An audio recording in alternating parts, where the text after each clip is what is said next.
Sweden. Stop. Reporting. Oromo. Sweden. Stop. Reporting. Oromo. Asylum seeker. Sweden. Stop. Reporting. Oromo. Asylum seeker. Sweden. Stop. Reporting. Oromo. Political.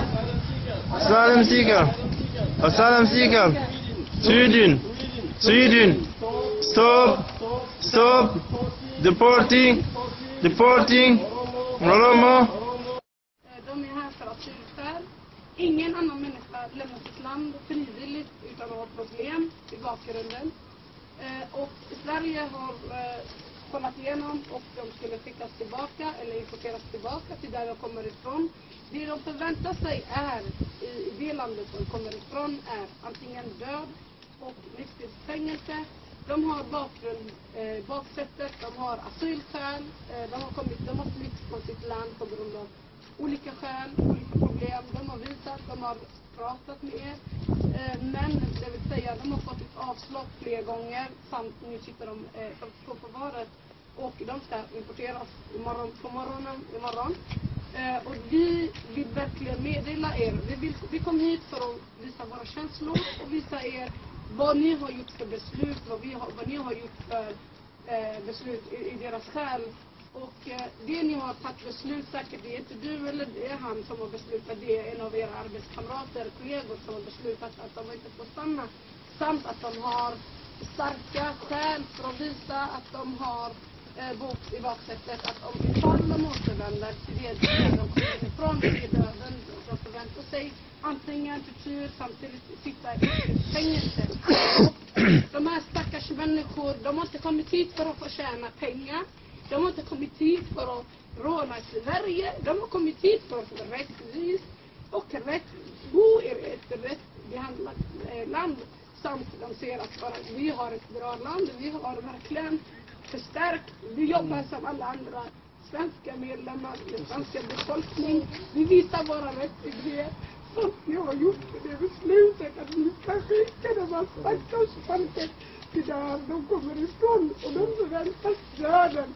Jag lovar er, det finns ingen annan, det finns inget efter att de ska förvaras antingen i fängelse eller så. Är det så att de har brott i Sverige?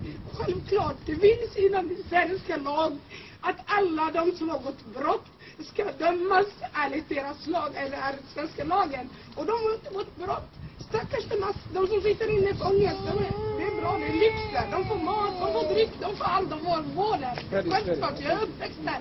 Men vad ni de har vi kan verkligen gå tillbaka till dem och vi kan jättegärna sitta med dem och prata och känna själv hur de känner sig, vad som kommer förvänta sig ifall imorgon de ska fly härifrån till Etiopien. Det är fortfarande, som jag sa redan då, när vi var här så är det ett skriftligt förfarande i det här läget och det är då man åberopar nya omständigheter och det är inte jag som prövar det.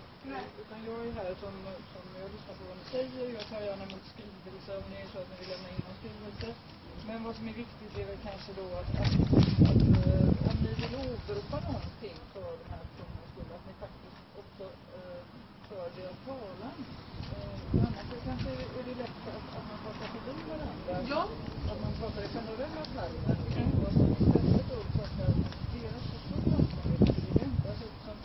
som kan göra en skillnad. Absolut, men vem är det som ska sitta med dem och prata? Vi pratar för deras skäl, vi pratar för deras rättighet. Samtidigt som de stackars de sitter inne och väntar. Imorgon kommer vi skickas till döden. Imorgon ska vi hamna till döden, det är sant, ja. De räknar tid och minuter. Precis. De kan ju själva De har gjort det. De har gjort det samtidigt som vi vill verkligen visa våra känslor, visa er vad ni har gjort eller vad med era arbetskollegor har gjort. Men däremot, vem ska ta ansvar utav om svenska lagen eller svenska polisen har beslutat att de ska utvisas imorgon bitti? Tänk om det händer. Jag är 100% säker, 99%. Jag kommer från själva landet, min källa är från Etiopien. Vem är det som garanterar dem om de ska dödas? Vad ska ni göra? Vad är det ni ska komma till? Nu har vi skickat dem stackars människor, de ska dödas. Vad ska ni komma till med oss? Vi är efterträdande för dem. Vi finns för dem. Verkligen, vi vill verkligen hjälpa. Men vad svenska lagen, vad ska ni hjälpa oss med? Om de ska skickas imorgon. Vi vill veta. Vi är jättenära.